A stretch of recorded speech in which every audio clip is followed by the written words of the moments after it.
Very well, and even this year, I think the cause security and so forth, people cannot just go like that. I think that one will be controlled so that after worship, people will be able to pass this side and get the water. Secondly, on the issue of, I already talked about the Uganda matters, the Catholics and the Anglicans, the demonstration of unity. And my message to all Ugandans, let us promote the message of loving one another, respecting humanity. Politicians, let us respect each other. Remember that this is not the end of it all. We are just beginning, and when you are given a chance to lead, let us keep the integrity. Let us really respect one another. Let us desist from politics of violence, but politics of peace and love for one another. We are Ugandans. We need a God-fearing nation. We need a peaceful nation. We need a healthy nation. We need a harmonious nation. We need a prosperous nation.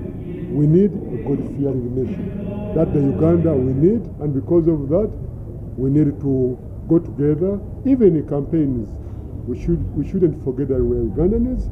We must respect one another and always follow. Thank you very much, Your Grace. I am happy that the health camp and the health teams have excited everybody. But it is not something unique to this year. We do it every year. Why? Because the celebration of the Martyrs' Day attracts a huge number of people, both on the Catholic side and the Anglican side. Sometimes we have over 3 million people. Some come walking, others come driving, and we get injuries along the way. But people also come in with their ailments that have been pre-existing. And so the idea of the camp is to manage these ailments early, so that come the day of celebration, we are all fit. Because when you're sick, you will not be able to worship as well as we would want you to. So we want everybody to be fit. Now this health camp has been running now for a while. It is nearly coming to more than 8 days. As we receive the pilgrims, we treat them. And we are treating all kinds of conditions. We have specialists here, we have general doctors here, we have family doctors, both on the Anglican side and the Catholic side. We also have ambulances in place, in readiness for any major eventualities. If you get a heart attack, if you get any of those, we have ambulances packed, ready, including intensive care unit ambulances that will transport the people in real time to Mulago, to Rubaga, to Mengo, wherever we see fit. And these hospitals have been prepared and they are ready. But we also have a hospital here in Namugongo that can treat ailments that we cannot manage here at the camp. Now, in addition, that is clinical treatment. In addition to the clinical treatment, we have public health services going on. We have epidemiologists who are amongst us, even here where we are, to carry out surveillance for any diseases that may break out. For example, for the last 2 days, we have been taking samples from water, from the holy water, from the dam, from national water. We've been taking samples from sewage and testing these samples so that we are very sure that no diseases will come our way. So in addition to taking samples, I'm sure many of you have seen cesspool emptiers emptying sewage in real time, because the septic tanks are rather shallow. They get filled up quickly. We are ferrying away garbage to make sure that we all stay healthy. So my message to you is health is wealth. Look after your health, look after yourself. Please sanitize at all times. The pilgrims are coming in, walking, and they are sweating. Remember, we have monkeypox in the country. So sanitize and wash your hands at all times so that you go back when you are healthy. Finally, allow me to thank the medical teams comprised of Ministry of Health and all the sister institutions, the Uganda Police, Uganda Red Cross, and all the other institutions who have come here to support us.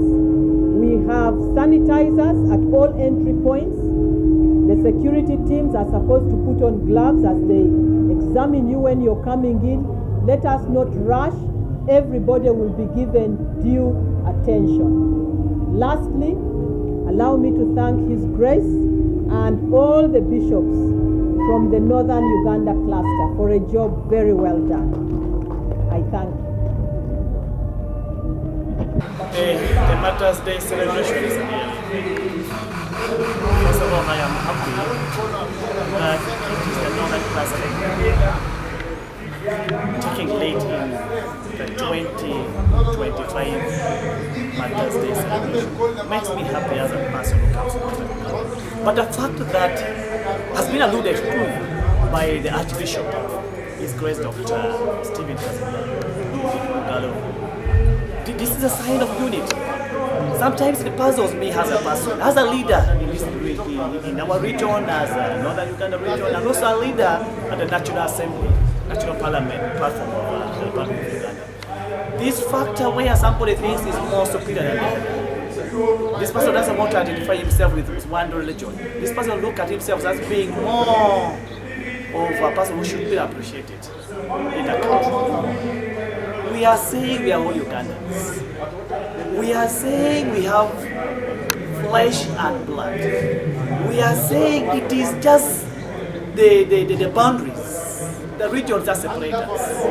The region of where you come from, whether you're from the west, whether from the east, from the north, from the central, should not bring any misunderstanding and disagreement between us. We are one people.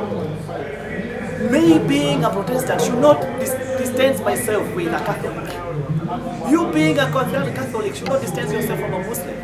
Being born again should not change the mentality that we are Ugandans. So my message is, let us appreciate ourselves that first we are Ugandans. Number two, we have our weaknesses and challenges, and we have our strengths, which you can complement me. You can make better use of myself, regardless of my weaknesses, regardless of my knowledge and skills. We are one people. We are Ugandans. So when you look at the shrine at the Anglican site, it's not only